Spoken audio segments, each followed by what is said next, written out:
સૂર્યમંડળ।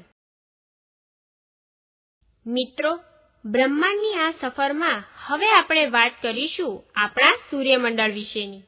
મિત્રો, સૌપ્રથમ તો આપણે એ સમજીએ કે સૂર્યમંડળ કોને કહેવાય। સૂર્ય અને તેની આસપાસ ભ્રમણ કરતા તમામ અવકાશી પદાર્થોના સમૂહને સૂર્યમંડળ કહે છે।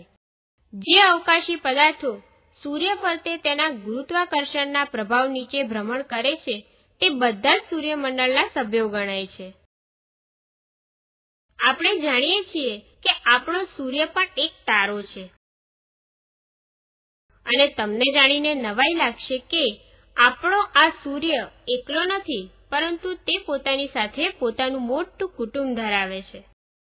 આ સૂર્યમંડળમાં સૂર્ય, ગ્રહો, ઉપગ્રહો, લઘુ ગ્રહો, ધૂમકેતુઓ અને ઉલ્કાઓનો સમાવેશ થાય છે।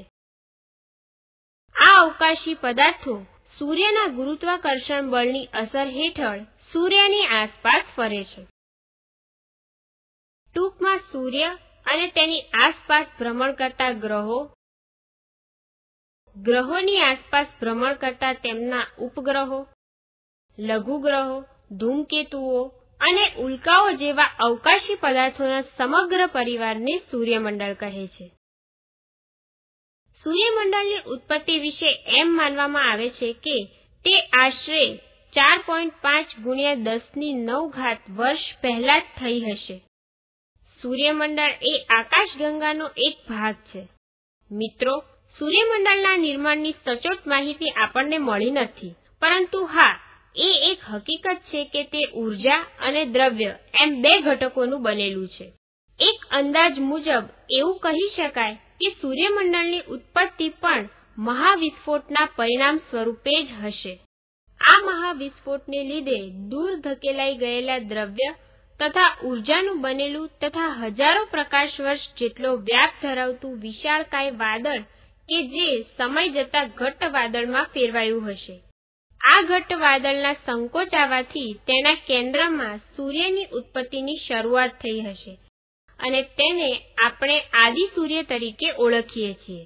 અને મિત્રો, સમય જતા સુપરનોવા વિસ્ફોટ કે અન્ય કારણોસર આદિ સૂર્યની ફરતે આવેલું વાયુરૂપ વાદળ દૂર ફેંકાઈ નાના ટુકડાઓમાં વિભાજિત થઈ આદિ સૂર્ય ફરતે પ્રદક્ષિણા કરવા લાગ્યા હશે।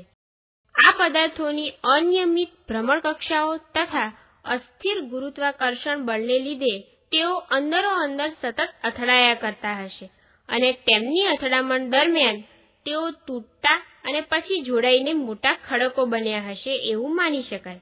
અને મિત્રો, આ ઘટના કરોડો વર્ષ સુધી ચાલી હશે અને ત્યારબાદ ગ્રહોનું નિર્માણ થયું હશે અને આ કરોડો વર્ષ દરમિયાન આદિ સૂર્યના દ્રવ્યનું પણ સંકોચન થઈ કેન્દ્રીય ભાગમાં ન્યુક્લિયર સંલયન પ્રક્રિયા દ્વારા વિપુલ પ્રમાણમાં ઉર્જા ઉત્પન્ન થવાથી તે તેજસ્વી સૂર્ય બન્યો હશે અને આમ આખરે આપણા સૂર્યમંડળનું નિર્માણ થયું હશે।